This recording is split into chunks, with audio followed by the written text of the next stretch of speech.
Assalamualaikum warahmatullahi wabarakatuh. Perkenalkan, nama saya Putri Sari dari Prodi Teknik Elektro 2018 Universitas Jambi. Saya akan menjelaskan tentang kompresor. Kompresor itu adalah mesin fluida yang berfungsi untuk memampatkan udara atau gas. Prinsip kerjanya adalah merubah energi mekanik menjadi energi tekanan pada fluida yang dikompresi. Macam-macam kompresor terbagi menjadi dua, yaitu positive displacement kompresor dan dynamic kompresor. Untuk positive displacement kompresor terbagi menjadi yang pertama, reciprocating kompresor dan rotary kompresor atau rotary screw kompresor. Untuk dynamic kompresor terbagi menjadi dua pula. Yang pertama ada centrifugal kompresor dan axial kompresor. Pertama-tama saya akan menjelaskan tentang reciprocating kompresor. Kompresor ini menggunakan piston yang dikendalikan oleh crankshaft untuk menghasilkan tekanan udara. Piston ini bergerak di dalam tabung untuk mendorong dan memberi tekanan pada udara sehingga udara tersebut mempunyai tekanan yang lebih tinggi. Yang kedua, ada rotary kompresor. Kompresi udaranya menggunakan mekanisme putaran mesin.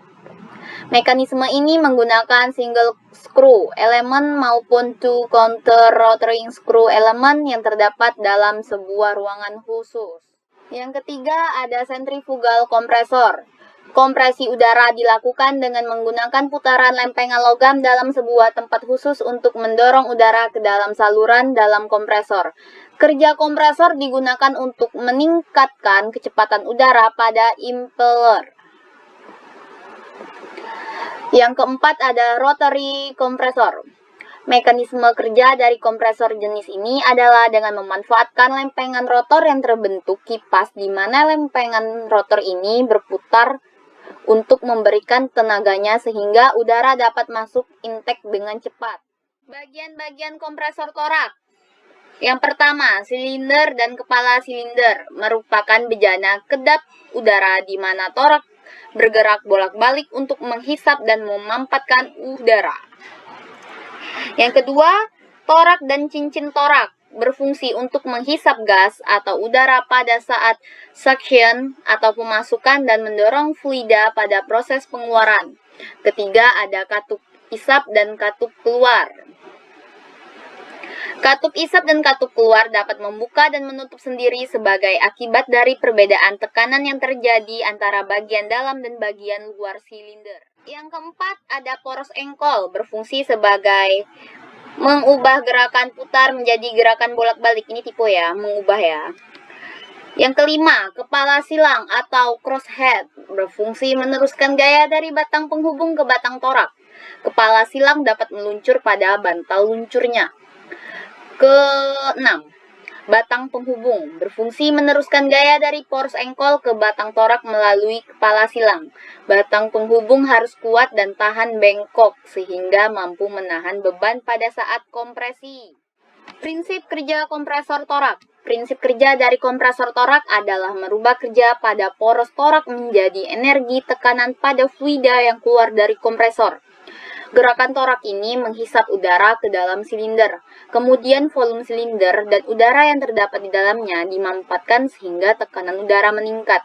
Adapun tahapan pengkompresian udara pada kompresor torak adalah sebagai berikut. Pertama, langkah hisap. Torak bergerak ke bawah oleh tarikan engkol sehingga terjadilah tekanan negatif di bawah tekanan atmosfer di dalam silinder. Katup isap terbuka oleh perbedaan tekanan sehingga udara terhisap dan mengalir masuk memenuhi silinder pada saat langkah hisap katup keluar tertutup. Maksudnya itu begini. Poros engkol berputar sehingga torak bergerak dari TMA ke TMB.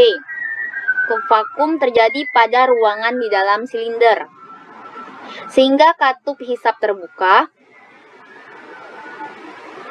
oleh adanya perbedaan tekanan udara terhisap masuk ke dalam silinder. Yang terhisap masuk ke sini terjadi tekanan. Begitu cara penghisapannya. Selanjutnya, langkah kompresi. Setelah torak mencapai titik mati bawah, katup isap dan keluar tertutup. Torak bergerak ke atas, volume udara dalam silinder berkurang atau termampatkan sehingga tekanannya naik. Maksudnya ini, langkah kompresi terjadi pada saat torak bergerak TMB ke TMA. Saat ini bergerak, katup hisap dan katup keluar tertutup sehingga udara dimampatkan di dalam silinder. Ini katup hisapnya terbuka dan ini tertutup, jadi terjadi tekanan di dalam. Langkah keluar. Setelah torak mencapai posisi tertentu, demikian juga tekanan udara telah mencapai nilai tertentu, maka katup keluar akan terbuka. Udara bertekanan dalam silinder didorong mengalir ke tangki penyimpanan udara. Kan tadi sudah terjadinya hisapan di dalam dan sudah ada tekanan di dalam sini, sudah mencapai nilai-nilai tertentu, maka dari itu katup keluar akan terbuka, terjadinya dorongan di dalam penyimpanan udara. Selanjutnya langkah ekspansi. Sesaat setelah udara terkompresi keluar, torak bergerak ke bawah sebelum langkah hisap. Oke, baiklah, sekian presentasi dari PPT saya yang berjudul kompresor. Saya akhiri dengan wassalamualaikum warahmatullahi wabarakatuh.